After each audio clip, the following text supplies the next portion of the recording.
Mais uma semana começando e com ela vamos dando sequência aos conteúdos de revisão da disciplina de Ciências da Natureza. Então se liga aí e anota as informações, porque lá vem a nossa aula. Dando sequência aos conteúdos de revisão, na aula passada a gente iniciou aprendendo e revisando mais a respeito do sistema nervoso central.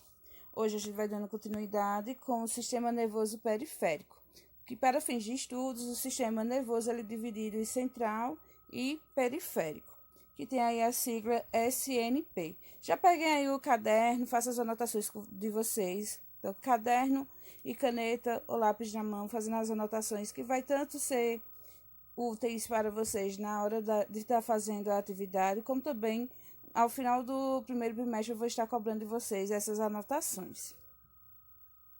Então, quantas vezes você sentiu sua boca seca, deu aquela tremedeira, a vontade de ir no banheiro, né? Aquela dor de barriga imprevista.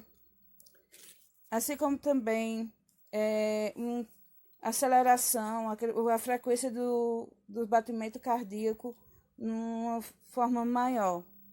Isso principalmente em momentos de prova e também de apresentações de trabalho. Você sabia que isso tudo faz parte das ações do sistema nervoso periférico, autônomo e simpático? Então, do que eu estou falando? Vamos com calma que a gente vai chegar lá.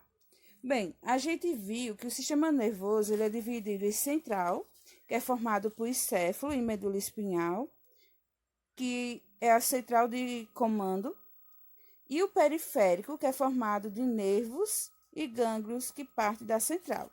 Então, aí a gente já tem a formação, né? O que compõe o nosso sistema nervoso periférico são os gânglios e os nervos, tá bom? Isso quer dizer que o sistema nervoso ele é formado por nervos e gânglios. E os nervos que partem do encéfalo, a gente chama de nervos cranianos. E os que partem da medula espinhal são chamados de nervos espinhais. Garanto que muitas vezes vocês já ouviram a mãe de vocês falarem, né? Você me deixa com os nervos à flor da pele, ou tal situação me deixa com os nervos à flor da pele. Até você mesmo já pode ter dito que isso me dá nos nervos. Mas, ao final, o que são os nervos? Então, nervos são concentrados de feixes de axônios unidos para a transmissão de impulsos nervosos. Você lembra o que é o axônio?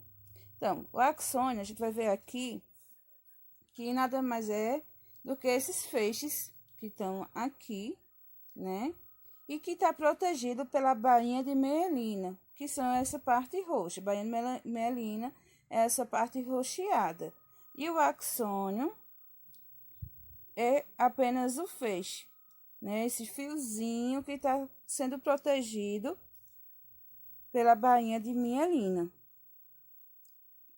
Então, o que são os nervos? Nervos, ele se prolonga do corpo celular, como vocês estão vendo aqui, o corpo celular. Então, ele parte do corpo celular. Então, um conjunto, a união de feixes de axônios formam os nervos, que vão ter aí a função de estar posicionando o impulso nervoso. E os gânglios? Gente, os gânglios já são formados pela união de corpos celulares, ou seja, essa parte aqui. Deixa eu apagar essas caixas aqui. Então, os corpos celulares, que é essa região, é que vai formar os gânglios, onde a gente encontra o núcleo celular, que está nessa região aqui, beleza? Então, os gânglios serão formados pela união dos corpos celulares, que vão ficar fora do sistema nervoso central. E a gente tem nervos motores, temos nervos sensoriais, e também temos nervos mistos, tá? Então, a gente vai ver aí a função de cada um deles. Os nervos motores, eles agem cumprindo um objetivo. O sistema nervoso central manda o nervo motor executar. Já os nervos sensitivos, eles captam informações e levam para o sistema nervoso central. Vamos aí por partes. O sistema nervoso central vai estar dando comando aos nervos motores, e aí a ação é executada. Já os nervos sensitivos, eles vão estar captando informação, um estímulo, e vai levar o sistema nervoso central.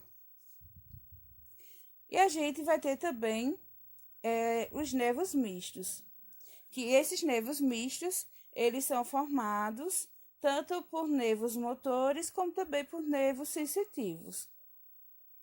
Agora vamos ver porque o sistema nervoso periférico ele é importante.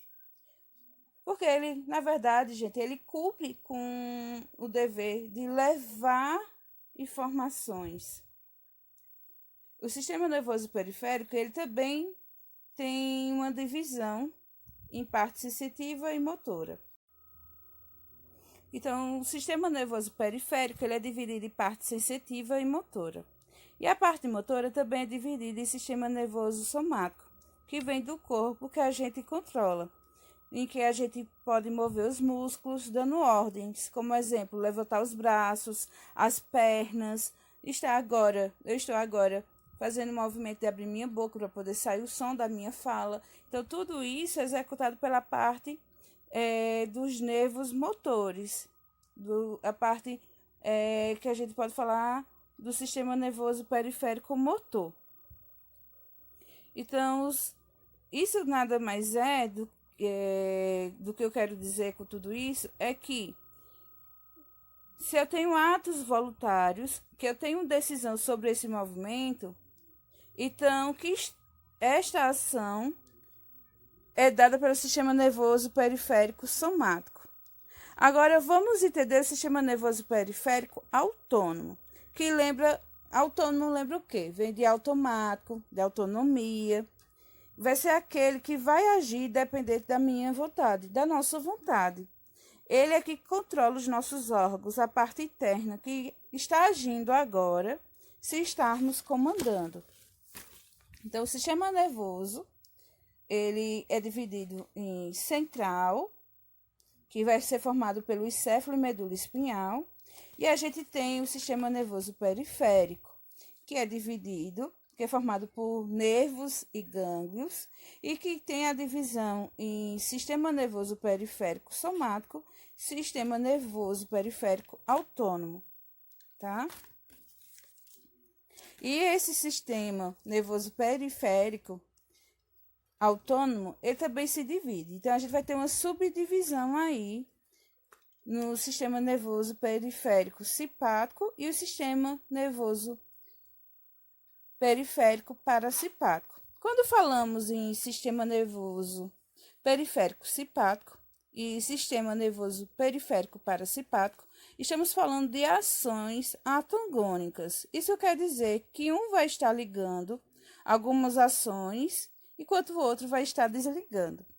O sistema nervoso parasimpático, ele é ativado geralmente por hormônios, e ele é ativado em medir nossas ações a partir de um hormônio bastante famoso, principalmente, que faz com que a gente fique louco na hora da prova, que é a adrenalina. Quando há um disparo desse hormônio circulando em nosso corpo, o sistema nervoso periférico simpático, ele vai estar ativo, tendo uma série de ações, como a pupila dilatada, a descarga de glicose, o coração também vai disparar.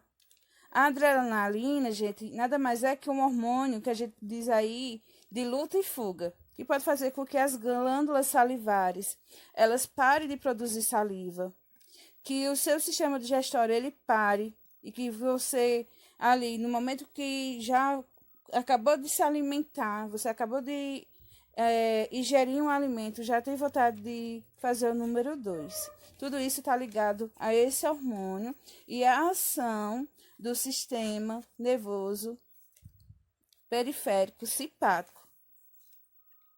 Já o sistema nervoso periférico parasimpático, ele atua para regular. Ele vai atuar inibindo o que foi ativado pelo sistema nervoso periférico simpático. Como assim?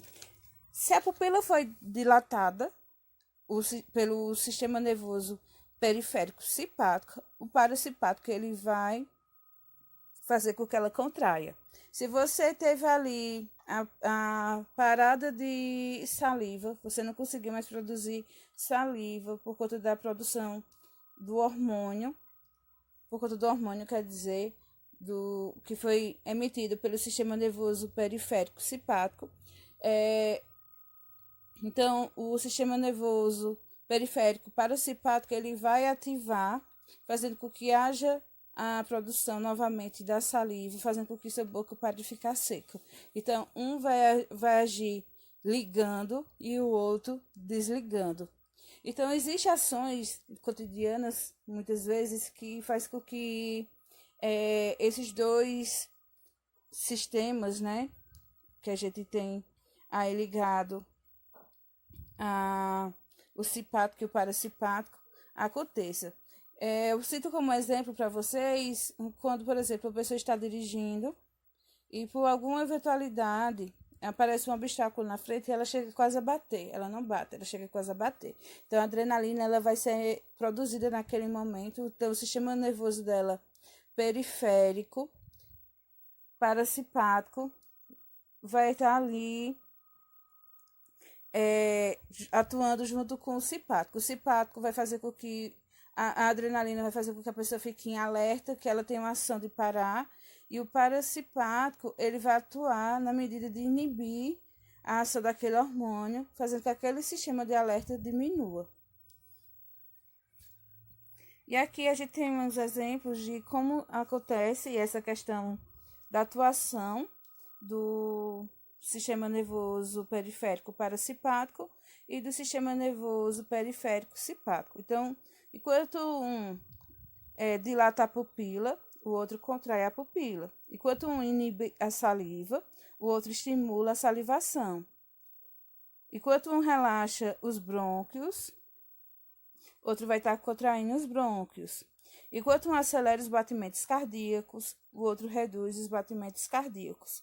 Então, para a gente aí retomar, né, o sistema nervoso periférico, ele tem a divisão, como a gente viu aqui, na parte do autônomo, em simpático e parasimpático, e que vão ter ações aí antagônicas e que um vai inibir a função do outro. Mas que são ações importantes, porque um vai estar estimulando e o outro vai diminuir a frequência daquele estímulo após uma ação praticada pelo nosso corpo. E o ato reflexo que é de suma importância para a proteção também do nosso organismo, tem uma atuação que não necessita do sistema nervoso central, apenas do sistema nervoso periférico mesmo, e que a gente pode ter aí como exemplo uma pessoa que tocou na chama da vela. Vou apagar aqui, porque você tá ficando um pincelzinho, mas é isso aqui. A gente vai ter uma mão, vai estar colocando a mão sobre a chama de uma vela, então os neurônios e nervos sensitivos vão estar levando a informação que vai chegar até a medula espinhal, né? Que vai conter nessa medula espinhal os nervos espinhais, que vai captar a informação e vai devolver uma resposta à parte dos nossos músculos, ou seja, vai levar a informação para os nervos motores ou nervos mistos, que podem estar associados aqui, fazendo com que remova a mão para que não fique ali sobre a vela, lesionando, ocasionando uma queimadura. Então, gente, essa foi a nossa aula. Bons estudos. Eu espero que vocês já tenham feito as anotações. Como tem aí a informação, as anotações sobre os vídeos serão cobradas. Então, se liga aí e anota.